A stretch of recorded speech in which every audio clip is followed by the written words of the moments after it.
The John F. Kennedy Center for the Performing Arts in Washington, D.C. has long been a hotbed for what appears to be the swamp's version of money laundering. Even during COVID, when we were all told to stay home and to not go to places like performing arts centers, well, this performing arts center still received $25 million from the government, meaning from you and I, the taxpayer. And for what purpose? I know they like their drag shows, but drag shows don't cost that much. Well, it's simple. The board is full of lefties in tight with the establishment in D.C. They get fat paychecks to do nothing except develop propaganda under the guise of art. And when it comes time for election season, they make sure plenty of that money is paid back to the politicians in the form of donations who make the whole grift possible. Not only did President Trump and Doge expose this, but Trump immediately went to Truth Social as we were heading into the weekend to announce that he was firing a bunch of their board members and that he was going to make himself the chairman. I mean, I don't know, that's hilarious. It would have been great enough to just pull the plug on them, but doing it this way is so much better. The Associated Press notes this about the center trying to save face, quote, in a statement later on its website, the Kennedy Center said it was aware of Trump's post. We have received no official communications from the White House regarding changes to our board of trustees, the statement said. We are aware that some members of our board have received termination notices from the administration. The statement continued. Per the center's governance established by Congress in 1958, the chair of the Board of Trustees is appointed by the center's board members. There is nothing in the center's statute that would prevent a new administration from replacing board members. However, this would be the first time such action has been taken with the Kennedy Center's board, end quote. Joining us now to discuss is Mike Puglise, a former law enforcement officer and the founder of the Puglise law firm. Mike, thanks for being here tonight. Sure, thank you for having me.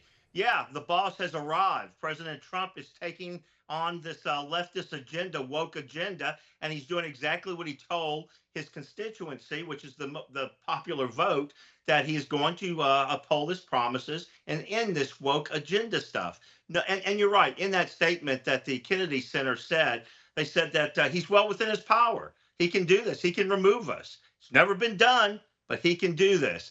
You know, it's fun watching him do this. He has the left so off balance that they don't know how to fight back now. They have completely lost their power and their influence, and they don't know how to take him on. You know, it's not enough anymore to say, hey, he's just a loose cannon and he's going after vengeance. And he's taking it out on the Kennedy Center. You know, the Kennedy Center was established, Kara, as a national cultural center. And then after JFK's assassination, they graciously honored the center with his name. And it was supposed to do good. It was supposed to help grow the culture. What did it do? It served to do what?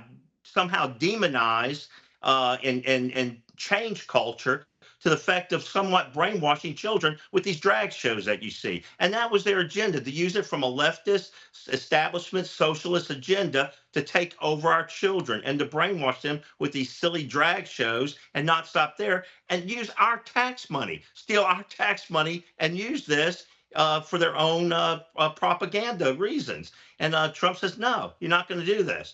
So, and we're seeing it across the board. I mean, he's a man of his word. It's art. I mean, it's actually art. They will be talking about this and how a country a republic almost came to its collapse. And one man, Donald Trump, put his team together through Doge and other, Elon Musk and Pam Bondi, all of them, soon Kash Patel, and he's making the changes. He's going to reform America.